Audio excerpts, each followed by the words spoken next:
안녕하십니까. 오늘은 미국의 연방정부의 탄생과 연방헌법에 대해서 한번 알아보겠습니다. 미국은 영국과의 전쟁 과정에서 독립의 필요성과 연방 구성의 필요성이 크게 강화되었죠. 특히 미국은 미국의 독립을 단순히 독립전쟁이라 하기보다는 독립혁명이라고 하는 것이 더욱 맞는 말이 아닌가 생각합니다. 그 이유로 연방정부의 탄생과 탄생한 연방정부의 성격에서 기인하는 게 아닌가 생각합니다. 완전한 공화정이라는 최초의 현대적 국가가 탄생한 거죠. 그 핵심에는 미국의 헌법과 그 연방정부의 탄생이 있겠죠. 미국의 헌법은 그 탄생 배경이 단순히 독립전쟁, 독립을 했기 때문에 우리가 법을 만든다 하는 측면을 넘어서서 현대 민주주의의 시작점이 되는 공화정 국가의 출발점이 된 것입니다. 미국의 헌법을 살펴보고 연방정부의 기관 구성을 살펴보는 것은 단순히 어떤 한 나라의 헌법을 살펴보는 것 이상의 의미가 있겠습니다. 우리가 바쁜데 굳이 남의 나라 헌법까지 살펴볼 필요는 없습니다. 하지만 미국의 헌법은 미국이기 때문이 아니라 공화정 국가, 헌법이 최초로 탄생한 현대적 국가이기 때문에 미국의 헌법과 미국의 연방정부 구성을 살펴보는 것은 좀 다른 문제인 것 같습니다.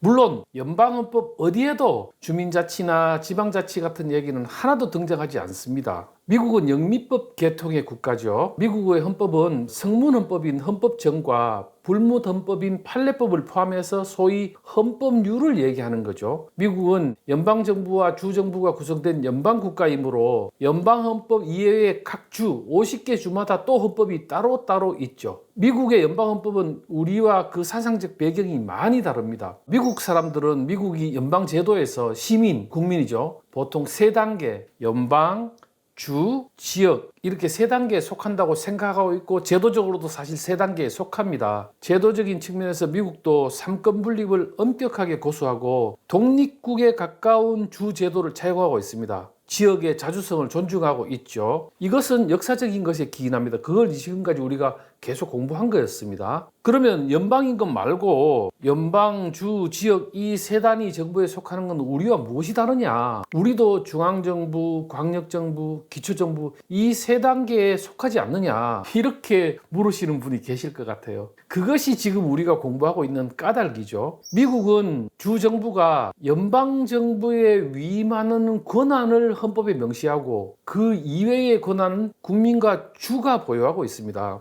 50개 주는 연방과 마찬가지로 상권 분립이 되어 있고 정부 조직이 있고 기능도 연방과 동일합니다. 그래서 이게 어쨌다는 말이냐, 이게 우리하고 무엇이 다르다는 말이냐, 이게 이제 흔히 우리가 이야기하는 철학이 다르다 이렇게 얘기하는 거죠. 우리는 우리 법에 나오는 내 권한을 내 스스로 찾지만 미국 연방정부는 위임받은 권한을 그들이 찾습니다. 이게 이제 미국인들이 가진다라고 하는 자유죠. 이 자유 속에 결국 나의 자치권이 있는 겁니다. 미국은 탄생 때부터 왕과 싸웠고 왕정에 반대했기 때문에, 그러니까 이게 혁명인 거죠. 왕정에 반대했기 때문에 그들이 만든 정부가 미국 연방정부죠. 정부가 왕이 되는 것을 극도로 경계했습니다. 그럼 이제 미국 연방헌법의 탄생 과정을 간단히 살펴보겠습니다. 1776년 7월 4일에 이제 독립선언이 있었습니다. 이거는 앞에도 이야기했고 여러분도 잘 아시는 겁니다. 그래서 1777년 11월에 연합규약이 채택이 됩니다. 그리고 1787년 5월에 재헌회의가 열리죠. 필라델피아에서 최초로 개최됐고 조지 워싱턴 초대 대통령, 제임스 메디슨 4대 대통령 등 미국 건국의 아버지 55분이 참석을 하게 됩니다. 그리고 1787년에 재헌회의에서 대타협이 이루어집니다. 이 대타협은 결국에 각 주에서 모인 대표자들이 서로 양보하고 타협하고 해서 우리가 헌법을 이렇게 만들자 하는 합의가 이루어진 겁니다.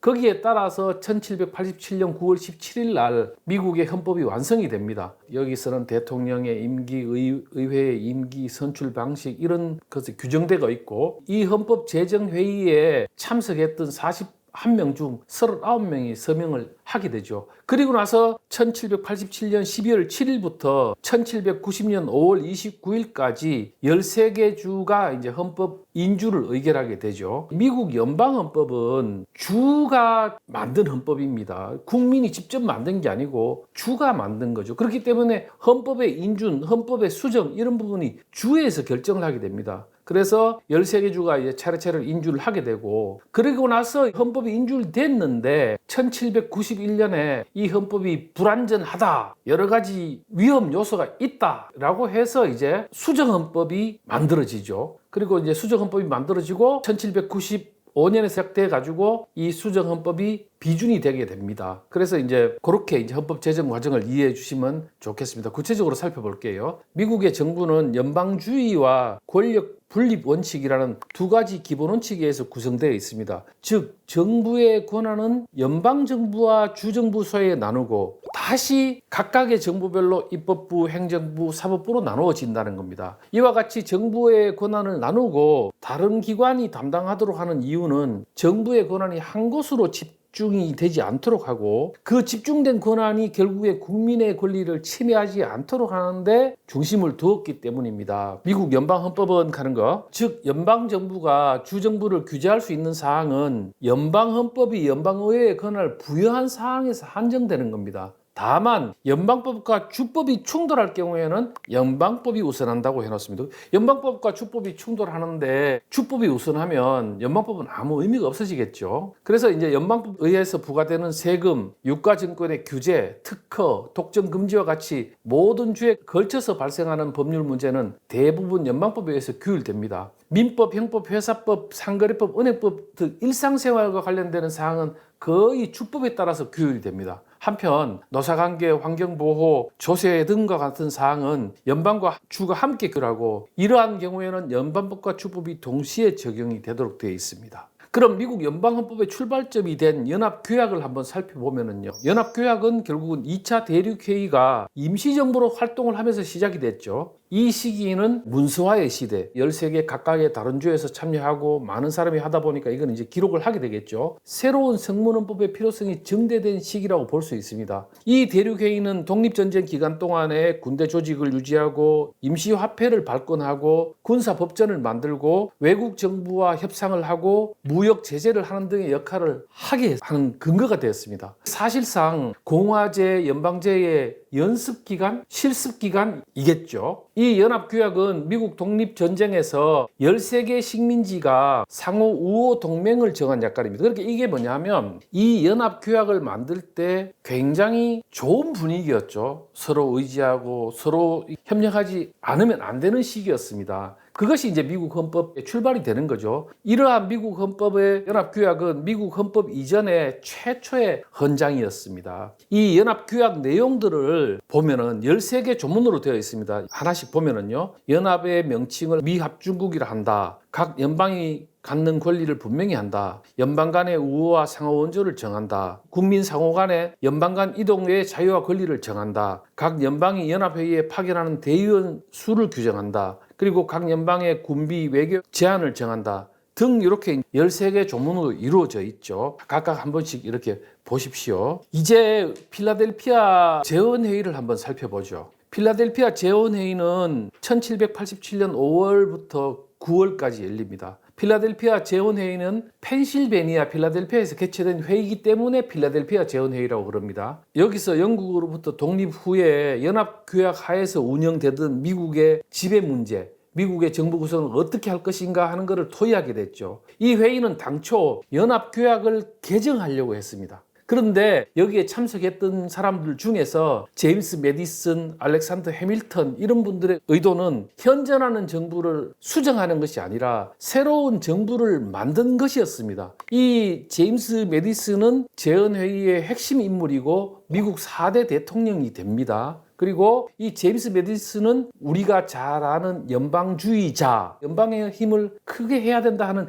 연방주의자였습니다. 그래서 이 회의를 통해서 미국 헌법이 제정되고 이 재헌회의는 미국 역사에서 중심이 되는 한 획을 그었습니다. 그러면 여기 그림에서 보시는 것처럼 재헌회의는 아주 평온하고 서로 우호적인 분위기에서 진행이 되었을까요? 당연히 갈등이 있었겠죠. 과정과 방법에 대해서 의견이 날카롭게 대립했습니다. 뉴저지 같은 작은 주에서 온 대표자들은 어떻게 하겠습니까? 인구 비례에 따라서 의원 수를 정하는데 반대했습니다. 그건 왜 그러냐?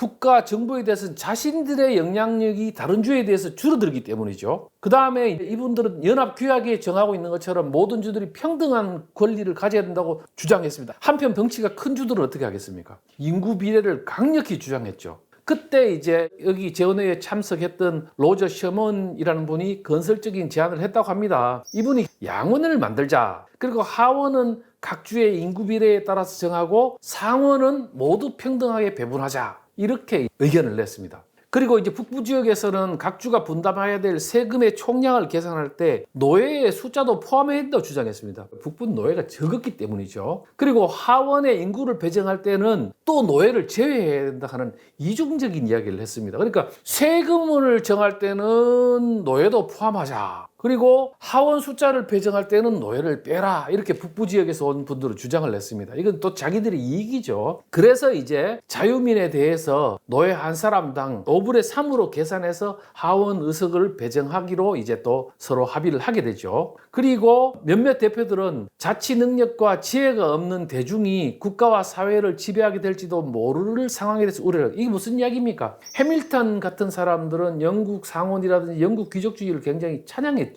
이렇기 때문에 민주주의와 대중이 모든 것을 결정하고 선출하는 것에 대해서 반대를 하게 되죠. 그렇지만은 대부분의 사람들은 결국에 연방정부는 폭넓게 대중에 기반해야 된다고 생각을 했습니다. 쟁점이 크게 이렇게 있었습니다. 큰 주와 작은 주, 면적입니다. 그 다음에 인구가 많은 주와 인구가 작은 주. 그 다음에 노예가 많은 주와 노예가 작은 주. 그 다음에 한 가지가 있다면 귀족주의를 동경하는 약간의 세력과 거기에 공화주의를 주장하는 많은 세력 이렇게 있는데 크게 갈등은 어쨌든 재헌회의 안에서는 이 세 가지로 갈등이 일어나게 됐다. 얽히고 설키게 되죠. 그래서 필라델피아 이제 헌법 재헌회의에서 이 갈등들을 다 모아서 작업을 하게 되죠. 그래서 필라델피아에 모인 이 분들은 권력이 균형을 이루어야 한다는 몽테스키에의 이론에 기본적으로 동의를 했습니다. 그리고 식민지의 경험과 대표자들이 모두 잘 알고 있는 존 노크의 저술, 이게 뭡니까? 사회계약론이죠. 이런 분이 영향을 끼치고 그러다 보니까 삼권 분립에 대해서 확고한 의지를 가지고 있었습니다.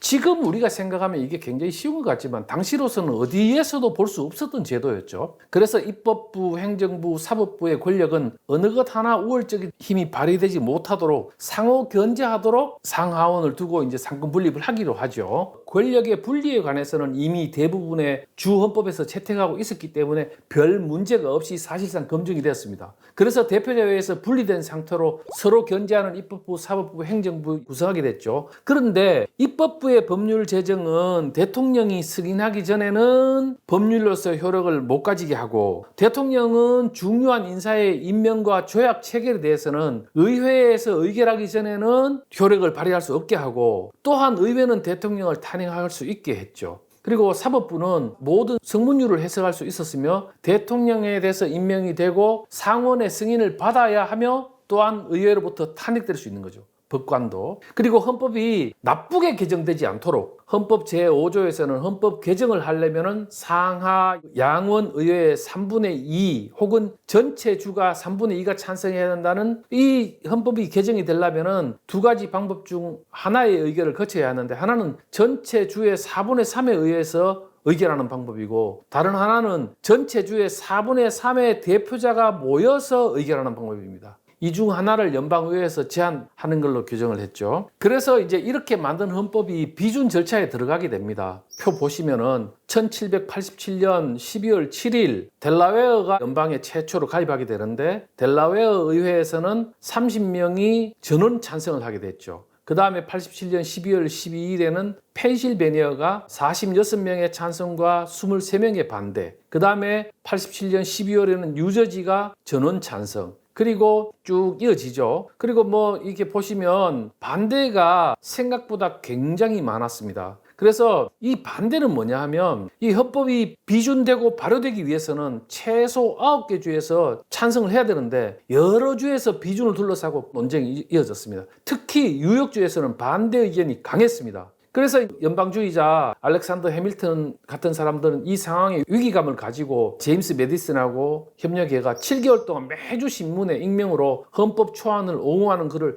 계속 발표했습니다. 그리고 마지막에 70년 5월 29일 날 로드 아일랜드가 연방에 가입하는 걸로 발효됐죠. 그래서 새 헌법은 1787년 12월 델라웨어를 시작으로 해가지고 1790년 5월에 로드 아일랜드까지 13개의 주가 헌법 비준을 마치게 되죠. 그래서 새 헌법은 1789년 3월 4일 날 발효되고 그 뒤에 수정 헌법은 1791년 12월 15일에 발효가 되었습니다. 1787년 미국 헌법의 의의를 다시 보면 세계 역사에서 최초의 성문헌법이라는 겁니다. 현재도 헌법적 효력을 가지고 있고 가장 오래된 헌법이라는 거죠. 그리고 200년이 넘는 동안에 미국 민주주의가 깊이 뿌리내릴 수 있는 밑바탕에는 결국에 1787년에 제정된 연방헌법이 그 뿌리를 차지하고 있다는 겁니다. 그리고 미국 헌법에는 당시로서는 획기적인 헌법이라는 최고법으로서 정의를 하게 되고 여기에 자유, 인민주권 들은 미국의 기본적인 정치 사상을 명시를 했다는 거죠. 미국 헌법은 굉장히 단순합니다. 정말 조문이 몇 개 안 됩니다. 헌법은 전문구가 7개 조로 되어 있습니다. 살펴보면은요.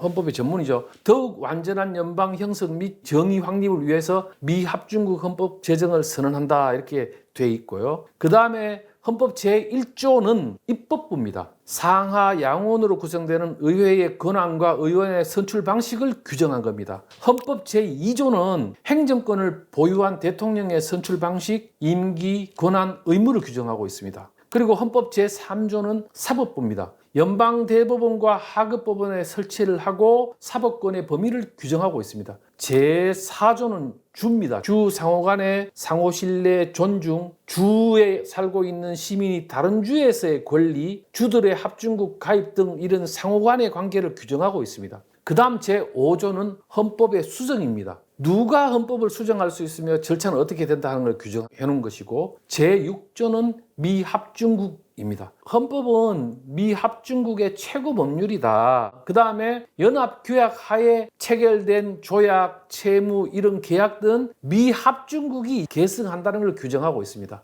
그 다음 제7조는 헌법 인준을 위해서 9주 이상의 찬성이 필요하다 하는 것을 헌법 인준 절차를 규정해 놓은 겁니다. 미국 헌법의 특징은 성문법과 불문법이 동시에 존재하고 있다는 겁니다. 이는 불문법만의 영국이나 불문법은 성문법의 아주 보조적인 존재에 불과한 대륙법 국가와 구분이 되는 점이죠. 불문법이라고 하는 것은 개인의 자유라는 측면을 가지고 있고 천부인권 이런 부분을 가지고 있기 때문에 굉장히 심오하죠. 우리로서는 그런 불문법 경험해 본 적이 없기 때문에 이해하기가 어렵다고 생각합니다. 그리고 또 다른 미국 헌법의 특징은 뭐냐 하면 국가 권력의 제한입니다. 제한. 그 다음에 이제 종교적 자유를 둘 수 있는데 우리가 생각할 때 국가 권력의 제한하는 부분도 참 이해하기가 좀 어렵죠. 국가 권력의 제한이라는 측면은 미국의 수정헌법을 통해서 한번 살펴보겠습니다. 수정헌법을 많이 들어보셨죠? 수정헌법 주로 이제 총기 이야기할 때 수정헌법이 많이 나옵니다. 미국인은 총기를 가진다. 수정헌법에 딱 박혀가 있으니까 수정헌법은 제1조에서 27조까지 현재 있습니다. 최초의 수정헌법은 제10조까지는 한꺼번에 이루어졌습니다. 그 이후에 17조는 각각 다른 교회에 하나씩 수정이 200몇 년간에 걸쳐서 이루어졌습니다. 그래서 수정헌법 이 10개 조는 그러면은 어떻게 되는 거냐. 1788년 연방헌법이 발효되자 각 주에서 반대가 격렬했다 그랬죠. 그래서 헌법이 발효되니까 각 주의 헌법 비준회의와 토머스 제퍼슨이죠. 토머스 제퍼슨은 미국 3대 대통령이죠. 여러분 들어보셨죠? 토머스 제퍼슨은 매우 미국에서도 저명한 정치가였는데 당시에 프랑스 주재 대사였기 때문에 헌법 제정회의의 대의원이 아니었습니다.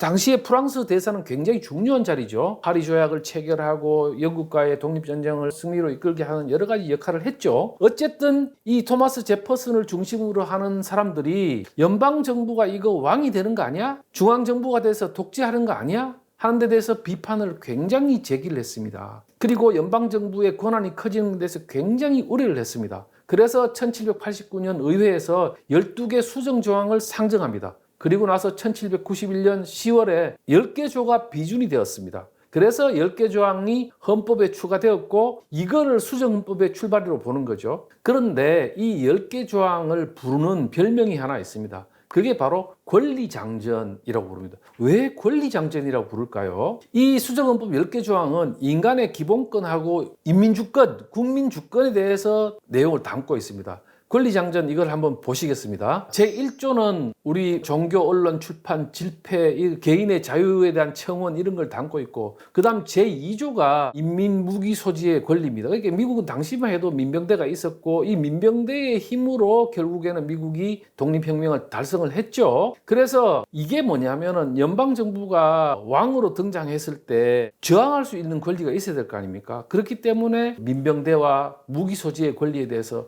명시를 해놓은 겁니다. 그 다음에 제3조 연방군대의 의무, 제4조 영장 없는 수색, 체포, 압수의 금지, 그 다음 제5조 형사소송상의 권리, 제6조 공개재판하고 공정한 재판을 받을 권리, 제7조 민사사건의 배심원 심리를 보장받을 권리, 그 다음 제8조 과잉처벌의 금지, 제9조 인민의 일반적 권리, 제10조 주와 인민이 보유하는 권리, 이렇게 돼 있는데요. 우리가 주민자치, 지방자치를 공부하는 우리 입장에서는 이 권리장전이 굉장히 중요합니다만, 특히 9조하고 10조에 대해서 유념해 볼 필요가 있습니다. 그래서 9조하고 10조를 자세히 보면은요, 미국 수정헌법 제9조 간단하죠. 헌법에 열거된 특정한 권한은 국민이 보유한 다른 권리를 부인하거나 훼손하는 방향으로는 해석될 수 없다. 이게 무슨 말입니까? 헌법에 열거되어 있는 이러이러한 조항들이 국민의 권리를 부인하거나 훼손하는 방향, 국민에게 권리를 부인하거나 훼손되는 방향으로 작용될 수 없다는 겁니다. 그 다음 제10조, 이게 이제 또 중요하죠. 제10조, 헌법에 의하여 미국 연방에 위임되지 않았거나 각 주에 금지되지 않은 권력은 각 주나 국민이 보유한다. 이게 뭡니까? 우리처럼 헌법재판소에 가서 이게 내 권한이요 라고 해석하는 게 아니고, 열거되어 있지 않은 권한은 연방의 권한이 아니다라는 겁니다.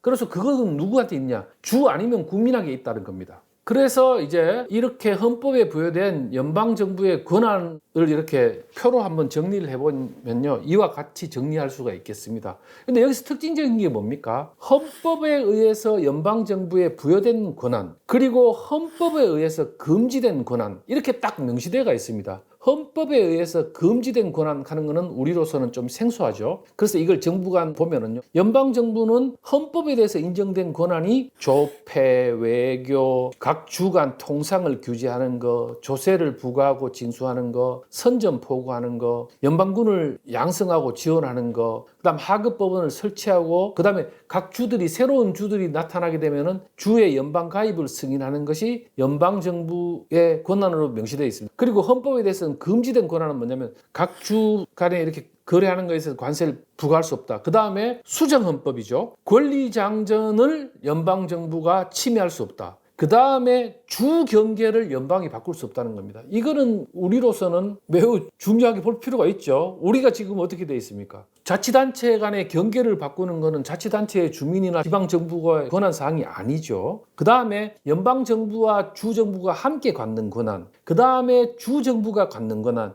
이렇게 구성되어 있습니다. 그래서 여기서요, 주정부가 갖는 권한을 한번 볼게요. 주 내의 통상에 대한 규제, 그 다음에 선거관리, 공중보건, 안전, 도덕 등, 그 다음에 지방자치단체를, 지방정부를 설립하는 겁니다. 그 다음에 주 헌법을 수정하고 비준하는 거고, 주방위군을 설치하는 겁니다. 그 다음에 헌법에 의해서 주정부에 금지되어 있는 것을 보면요, 관세 부과, 조폐, 조약 체결, 계약 의무의 손상, 시민의 특권 및 면제권 침해, 법률에 의한 적정한 절차와 동등한 보호의 위반, 이렇게 정의되어 있습니다. 그래서 미국 헌법의 탄생 배경과 헌법에서 규정하고 있는 내용들, 그리고 그 헌법을 가지고 해석을 했을 때 각 정부 간 권한을 이렇게 살펴보았습니다.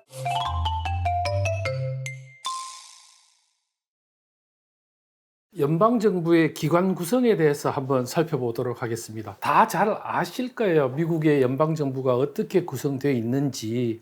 근데 오늘은 한 몇 가지 포인트로 여러분들이 좀 생각하시면서 들어주시면 좋을 것 같습니다. 연방정부를 구성할 때 누가 구성했느냐 하는 부분을 염두에 한번 두시고 생각하시면 제가 말씀드리는 걸 이해하는데 많은 도움이 될 거라고 생각합니다. 미국의 정치 제도를 설명할 때 대통령 중심제라는 표현을 우리가 빈번히 사용하죠. 하지만 실제 미국 정치에서 중심적인 기능을 하는 기관은 의회입니다. 입법권을 갖는 의회에서 어떤 법안이 만들어지는가에 따라 미국이 나갈 방향이 결정이 되고, 그러다 보니까 이제 정당뿐만이 아니라 여러 이익 집단들이 자신의 입장을 미국 정책 그리고 입법 활동에 반영을 하기 위해서 대의회 활동이 매우 빈번하게 일어나고 중요한 역할을 하고 있죠. 대통령 역시 주어진 권한을 갖고 국정을 행사하기 위해서는 자신의 정책에 대한 의회의 승인과 예산 배정이 반드시 필요합니다. 따라서 현대 사회에서는 의회의 권한이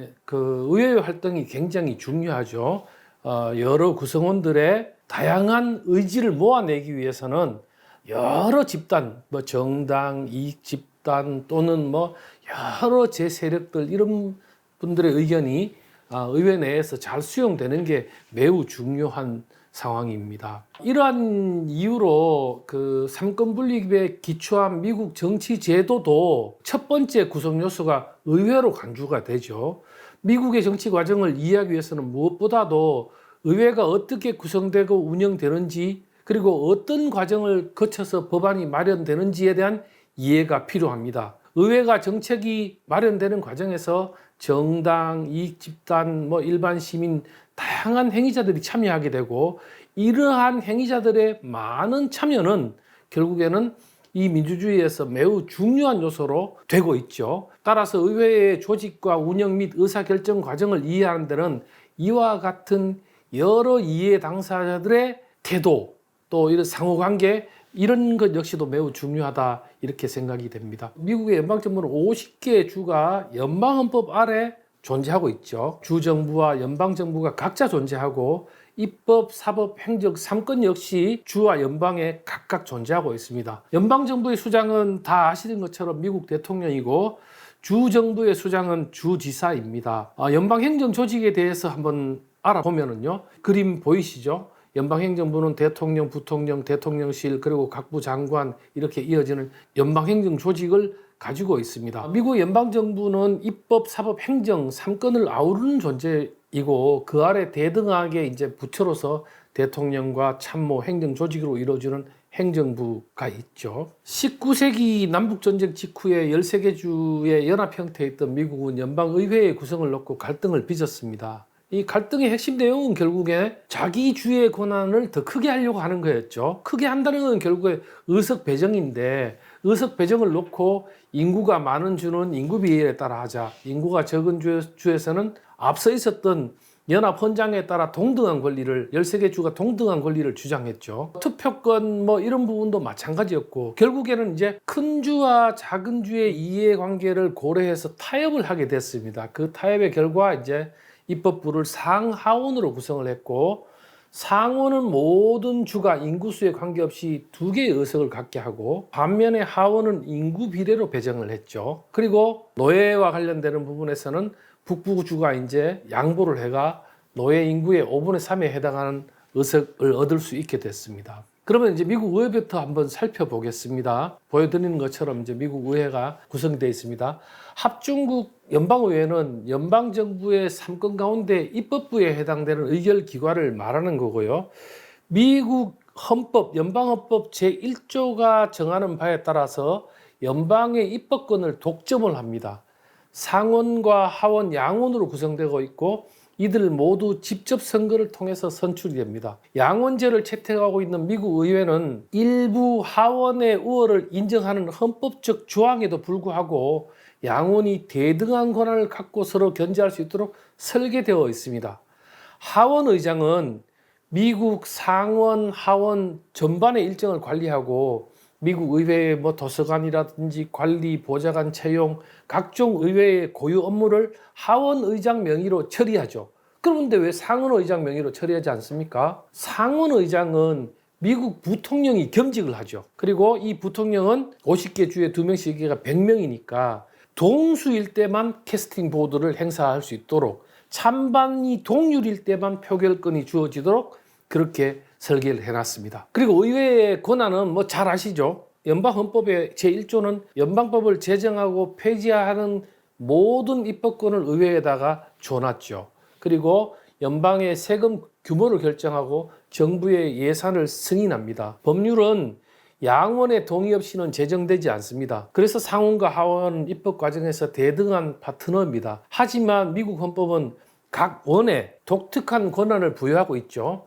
상원은 몇 가지 고유한 권한을 가집니다. 첫째, 하원이 연방 고위공무원을 탄핵하고자 할 때는 탄핵 재판을 할 수 있는 권한이 상원에 있습니다. 그리고 대통령이 지명하는 연방 고위공무원에 대한 승인권을 상원이 가지고 있습니다. 셋째, 미국이 체결하는 조약에 대한 승인권도 상원이 가지고 있습니다. 이거는 무슨 말이냐면 상원은 미국의 주를 대표합니다. 그래서 이 연방헌법도 미국의 주가 만들었죠. 그리고 연방헌법의 개정도 주만이 할 수 있습니다.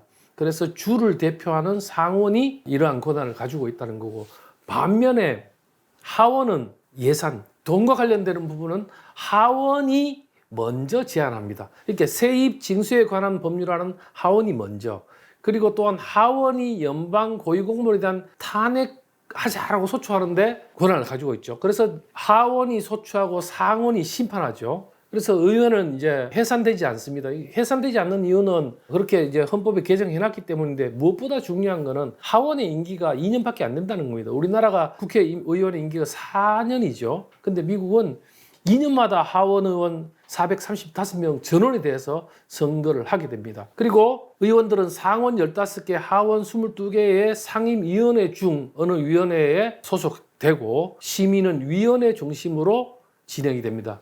이건 너무 당연한 거지만 의회는 워싱턴 DC의 미국 의회 의사당에서 열리도록 되어 있습니다. 자, 그러면 세금을 징수할 권리, 예산을 집행할 권리, 외국인에 대한 권리, 이런 부분이 의회에 부과되어 있다는 거죠. 상원을 보면은요, 상원의 임기는 6년입니다. 근데 인구와 관계없이 각 주마다 2명이 된다고 말씀드렸고, 특이점은 우리와 다른 게 2년마다 상원 의원의 3분의 1을 다시 선출합니다. 미국의 각 주에서 연방의원 선거를 관리하고, 연방의원을 뽑는데 이 선거 관리를 연방이 하는 게 아니고 각 주에서 한다는 겁니다. 그래서 각 주에서 선출해서 연방에 보내는 개념입니다. 상원 의원들은 아까 말씀드린 것처럼 상원 의장을 선출하지 않죠. 상원 의장은 미국 부통령이 겸직하게 되어 있기 때문에. 그런데 임시 상원 의장이라는 부의장만을 선출하게 됩니다. 상원의 권한은 하원이 세금과 경제에 대한 권한, 대통령을 포함한 대다수 공무원을 파면할 수 있는 권한을 가지고 있고, 국민을 대표하는 기관이면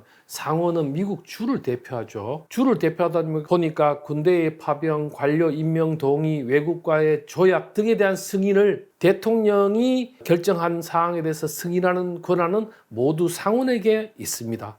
그리고 하원에 대한 견제 역할, 하원에 대한 견제 역할이라는 것은 하원의 법안을 거부할 권리죠. 근데 이건 왜 필요하냐 하면, 하원은 각 주마다 인구수에 따라서 배정이 됐기 때문에 가장 많은 캘리포니아 주에 비해서 한 명밖에 없는, 상원보다 오히려 적은 한 명밖에 없는 주가 여럿 있죠. 그러다 보니까 지방자치 입장에서는 인구 비례에 따라서 불합리하게, 그렇게 연방의 취지에 반하는 불합리한 법안들이 만들어질 때는 상원이 이를 견제할 수 있도록 설계를 해놨었죠. 하원은 미국 헌법에 따라서, 미국 헌법은 10년마다 한 번씩 인구조사를 하도록 되어 있습니다. 그래서 50개 주에서 인구조사를 해서 435석을 배분합니다. 캘리포니아처럼 인구가 많은 주는 53명, 사우스다코타, 버몬트, 알래스카와 같은 인구가 적은 주는 1명의 하원을 뽑고 있습니다.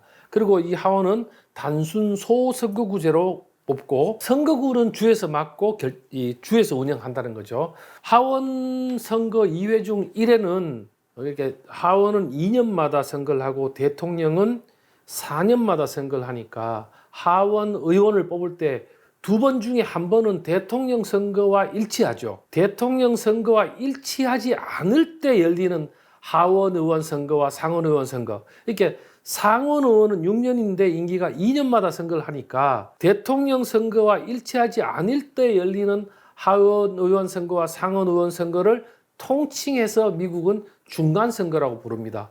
그래서 해산 제도가 없는 연방 입법부에서는 이 중간 선거에서는 대통령의 임기 중반에 연방 정치에 대한 유권자의 의사를 묻는, 그러니까 대통령이 잘한다, 못한다, 신임한다, 신임하지 않는다라는 그를 묻는 주요한 의미를 가지는 선거로 지금 여겨지고 있습니다. 다음은 이제 미국의 대통령을 한번 보겠습니다. 미국은 대통령이 국가 원수이자 정부 수반이며 선거인단을 통해서 간접 선거로 4년의 임기로 선출이 됩니다. 이 선출된 대통령은 연방정부의 행정기관을 이끌고 미국 군대의 총사령관이 되죠. 이게 이제 미국 대통령 선거가 뭐 4년마다 있고 곧 있으면 미국 대통령 선거가 있죠.